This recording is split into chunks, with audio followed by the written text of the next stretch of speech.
Ons het nou die afgelope 2 weke gekyk na die storie van Jakob en die seun. Hoe Jakob sy broer se seun gesteel het, deur homself te vermom soos sy broer, hoe hy sy pa bedrieg het. Hoe Jakob uiteindelik geseën word by Jabok, wanneer hy eerlik voor die Here sê, ek is Jakob, en hoe hy dan 'n nuwe naam kry, Israel. En ek het gesê dat Jakob nou gereed is om sy verlede agter te laat en om sy toekoms aan te gryp. Die toekoms as iemand wat geroep is om te seën, om tot seën te wees. Maar hy moet nog steeds sy broer ontmoet. En daar moet nog versoening tussen hom en sy broer plaasvind, want hy het sy broer verontreg. Sy broer was moordend kwaad en al het 20 jaar nou al verby gegaan. Is dit tog so dat hy nie kan weet, het sy broer met die jare al hoe harder en meer bitter geword, of het sy broer versag nie? Hy weet nie waar hy met Esau staan nie. Hy weet nie hoe Esau na hom kyk, of Esau nog steeds moord in sy hart het nie. Want partykeer maak tyd iets sagter, maar partykeer raak mense se hart met tyd net harder en harder. Wat het met Esau gebeur? En vandag gaan ons kyk na die versoening tussen Jakob en Esau. 'n Versoening wat alles te doen het met die seun wat Jakob gesteel het en die seun wat hy nou moet teruggee. Kom ons lees uit Genesis 33. Toe Jakob opkyk, sien hy, daar kom Esau aan met 400 man by hom. Hy het die kinders onder Lea en Rachel en die 2 slavinne verdeel. Hy het die slavinne en hulle kinders eerste geplaas, Lea en haar kinders agter hulle en Rachel en Josef laaste. Hy self het voor hulle uitgegaan en 7 keer diep neergebuig teen die grond, totdat hy naby sy broer gekom het. Esau het hom tegemoet gehardloop en hom omhels. Hy het hom om die nek geval en hom gesoen. Hulle het gehuil. Toe Esau rondkyk en die vrou en die kinders sien, vra hy, wie is hierdie mense by jou? Hy het geantwoord, dit is die kinders wat God uit genade vir die dienaar gegee het. Die slavinne, hulle en hulle kinders het nader gekom en diep gebuig. Ook Lea en haar kinders het nader gekom en diep gebuig. Daarna het Josef en Rachel nader gekom en diep gebuig. Esau vra toe, wat is jou bedoeling met hierdie hele leerskare wat ek teëgekom het? Jakob het geantwoord, dit is om guns te vind in die oë van my Heer. Daarop sê Esau, ek het baie my broer, wat joune is, moet joune bly. Jakob het egter gesê, nee asseblief, as ek guns gevind het in die oë, neem dan my geskenk uit my hand. Juist daarom kon ek u gesig sien, net soos 'n mens God se gesig sien, en u het my aanvaar. Aanvaar dan asseblief my geskenk wat vir u gebring is, want God was my genadig, en ek het alles. Hy het by hom aangedring, en hy het dit toe aanvaar. Wat het versoening en seën met mekaar te maak? Wel, ek dink eintlik alles. Want as ek iemand verontreg, dan beteken dit eintlik ek vat iets van sy seën van hom weg. Ek kan iemand verontreg deur te weier om hom te seën, om goed te doen aan hom. Ek kan iemand verontreg soos Jakob deur die goeie wat aan daardie persoon toekom vir myself op te eis, vir myself te gryp. Ek kan iemand verontreg deur bedrog te pleeg. Ek kan iemand verontreg deur op die een of ander manier sy seën te bederf, die seën wat vir hom bedoel is. En dis wat Jakob met Esau gedoen het. En dan is die verhouding ook nie meer 'n seën nie. 'n Verhouding tussen broers kan tog 'n seën wees. Een van die psalms sê, hoe goed is dit dat broers saam woon. Die verhouding tussen broers kan 'n seën wees. Maar by Jakob en Esau het dit, soos wat ongelukkig ook maar met ander mense gebeur, het dit 'n vloek geword. 'n Vloek omdat Jakob Esau se seun gesteel het. As Jakob dus wil terugkom na die beloofde land toe, wil terugkom na waar God wil hê hy moet wees, dan moet hy vrede maak, dan moet hy versoening kry met Esau, met die een wie se seun hy gesteel het.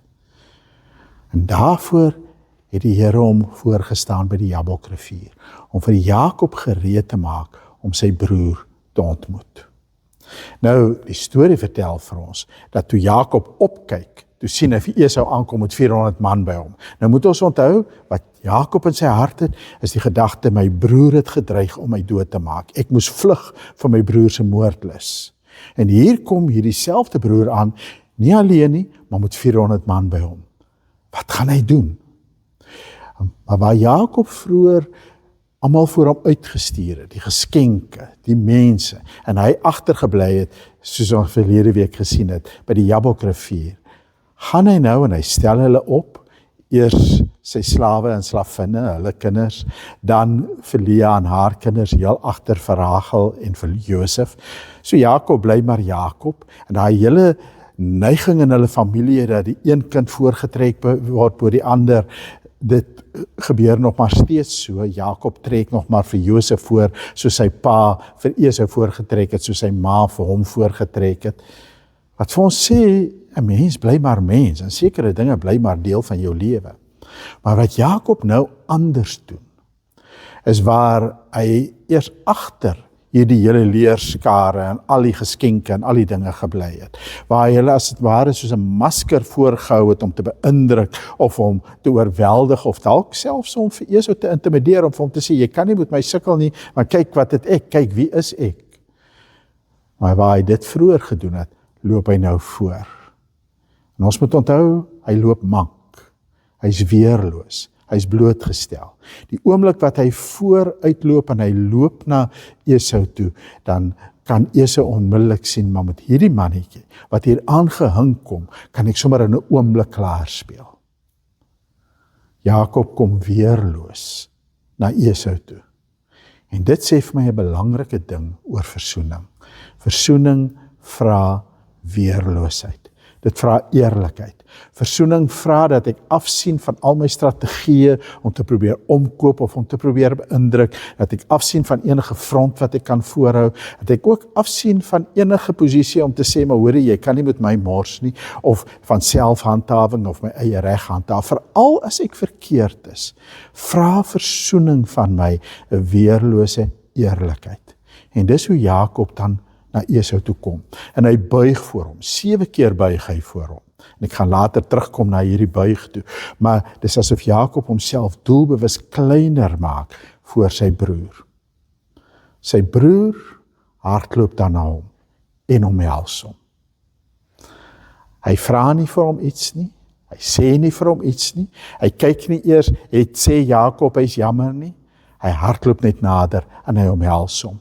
Ek wonder of hierdie prentjie in Jesus se kop was toe hy die verhaal van die verlore seun vertel het. Die verlore seun wat huis toe kom, die jonger broer wat huis toe kom, en sy pa wat dan na hom toe hardloop en wat hom dan omhels nog voordat hy sy skuld kon bely. Want dis presies dieselfde, behalwe dat dit hier nie die pa is wat hardloop nie, maar Esau wat nader hardloop, wat vir Jakob omhels en wat hom soen, en dan huil hulle. Want versoening sny ook diep, wanneer 'n mens 20 jaar lank afstand, 'n afgrond eintlik tussen julle gehad het, wanneer daar onreg gebeur het en nou kom julle by mekaar uit en hou julle mekaar weer vas, dan sny dit diep, emosioneel diep, en daar's allerlei emosies wat kan loskom, maar wat by hierdie broers loskom, is 'n geweldige hartseer, hulle huil, miskien ook die blydskap, want 'n mens kan ook van blydskap huil. Maar die punt is, Esau reik dadelik uit met versoening. Esau van wie 'n mens baie min lees wat eintlik goed is in die hele Bybel. Selfs in die Nuwe Testament word daar baie negatief verwys na hom. Maar Esau doen daar die wonderlike ding, om doeteenvoudig vir Jakob te aanvaar. Dit sê vir my nog 'n belangrike ding oor versoening. Versoening moet van 2 kante afkom. Vergifnis kan net van een kant afkom. As jy my verontreg het, kan ek jou vergewe, ook al erken jy nie dat jy verkeerd is nie, ook al vra jy my nie om vergifnis nie, ook al probeer jy nie regmaak nie, ek kan jou vergewe. Ek kan jou vryspreek, en dan word ek self ook vry. En dit lyk vir my asof Esau voor hierdie ontmoeting al lankal eintlik vir Jakob vergewe het. Anders sou hy nie so gereed gewees het om Jakob te omhels nie. Maar versoening moet van 2 kante afkom. Vir versoening om te gebeur, moet Jakob naderkom, en hoe hy naderkom, speel 'n rol in die versoening. Maar Esau moet hom ontvang. En hoe hy hom ontvang, speel ook 'n rol daarin.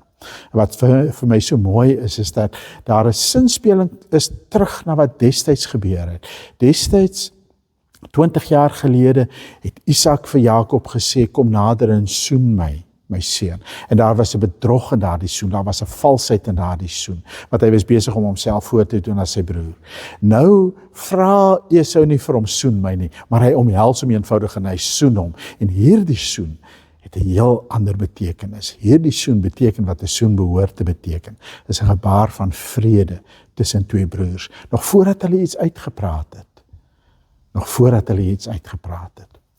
Dit, glo ek, is hoekom Jakob daarna, wanneer hy praat oor hoe hy guns by sy broer Esau ontvang, hoekom hy kan sê, dat ek het in u gesig, ek het u gesig gesien, die aangesig, soos 'n mens die aangesig van God sien. Nou moet ons onthou, hy kom nou net van die worstelstryd by Jabok af. En daar het hy geworstel totdat hy geseën is, en agterna sê hy, ek het God van aangesig tot aangesig gesien en my lewe is gered. En nou kom hy hinkepink, weerloos, maar hy kom as iemand wat God direk ervaar het. En nou kyk hy na Esau wat hom omhels, na Esau wat vir hom liefde gee, na Esau wat bereid is om met hom te versoen. En hy sien in sy broer sy versoende aangesig, sy liefdevolle aangesig, sien hy die gesig van God. En weer, dit wat hy nie by sy pa gesien het nie, want sy pa het nie vir hom God se gesig gewys nie. Sy pa het vir hom gesê, nie met woorde nie, maar met sy dade, met sy gesindheid, jy moet wees wat ek wil hê jy moet wees, dan sal ek jou seën. Jy moet 'n rol speel, jy moet 'n masker dra. Sy pa wat selfs vir Esau gesê het, jy moet vir my die kos bring waarvan ek hou, en dan sal ek jou seën. Sy pa wat van seën 'n kontrak gemaak het, 'n ding met 'n prysetiket aan. Sy pa wat nie God se gesig gewys het toe hy geseën het nie. Maar Esau wys God se gesig wanneer hy vir Jakob omhels, wanneer hy hom soen, wanneer hy met hom versoen. God, en dit sien ons ook in die verhaal van die verlore seun, wat so weerklank het van hierdie verhaal. God is die God wat met ons versoen wil wees. Wanneer ons na hom toe kom, wanneer ons voor hom erken dat ons verkeerd is, dan sê God, maar ek het myself reeds met julle versoen in Christus.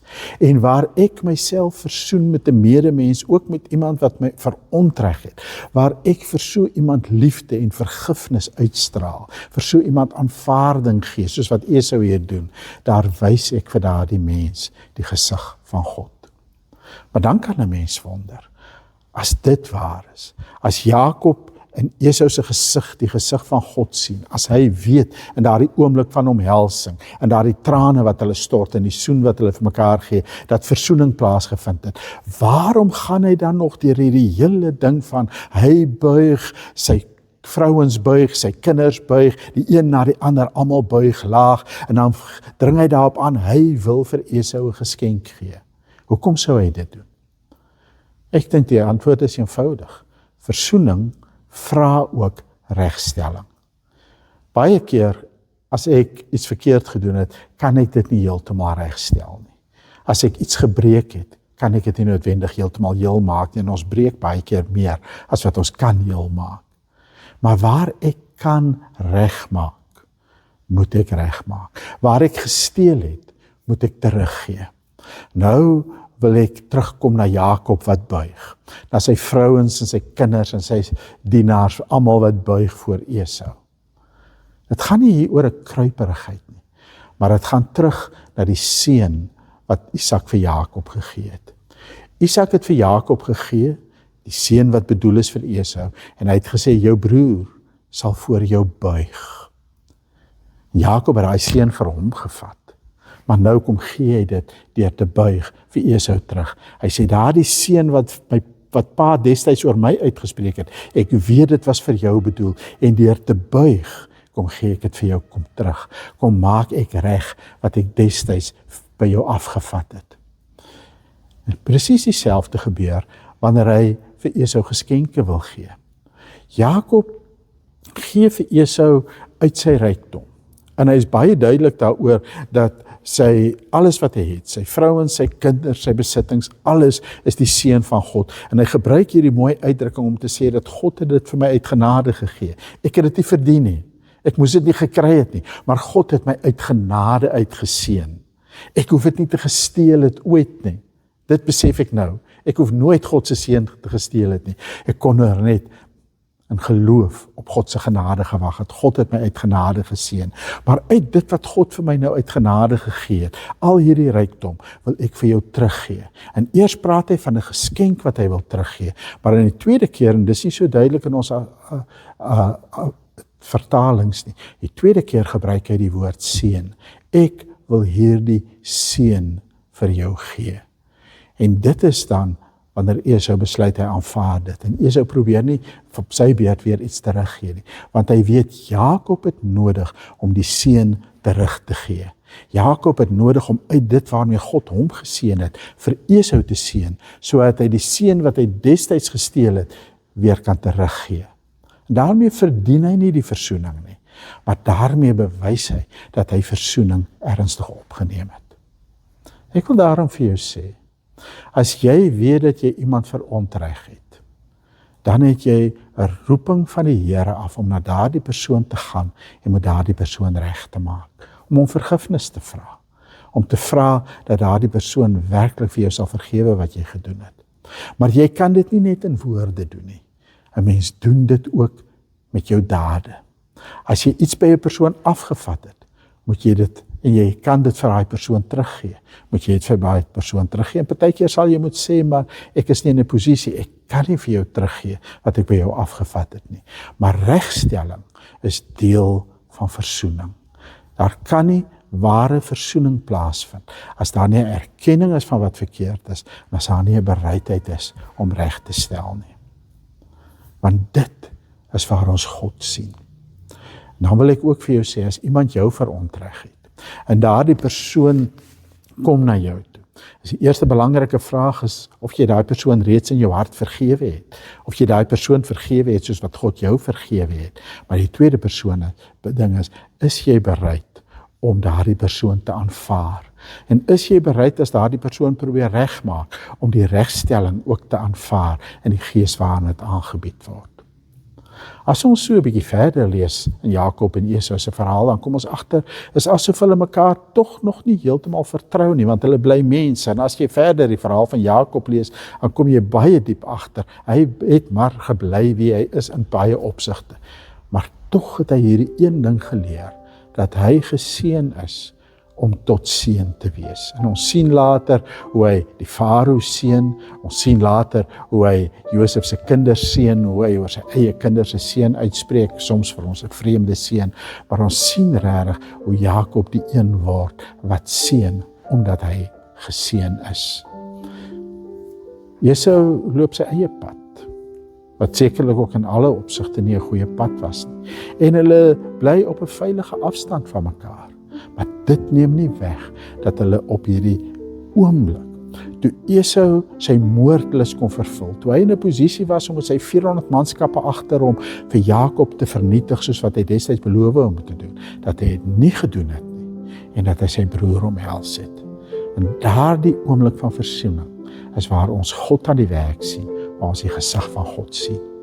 Mag ons die genade kry om ook so die gesig van God vir mekaar te wys. Kom ons bid om die seën van die Here. Mag die Here jou seën en jou beskerm. Mag die Here sy aangesig oor jou laat skyn en jou genadig wees. Mag die Here sy aangesig oor jou verhef en aan jou vrede gee. En mag jy dan ook jou gesig laat blink van liefde om vir ander genade te bring. Jou gesig laat op die uitkyk wees vir ander mense, om vir hulle vrede te gee, om versoening te bewerk waar jy kan. Amen.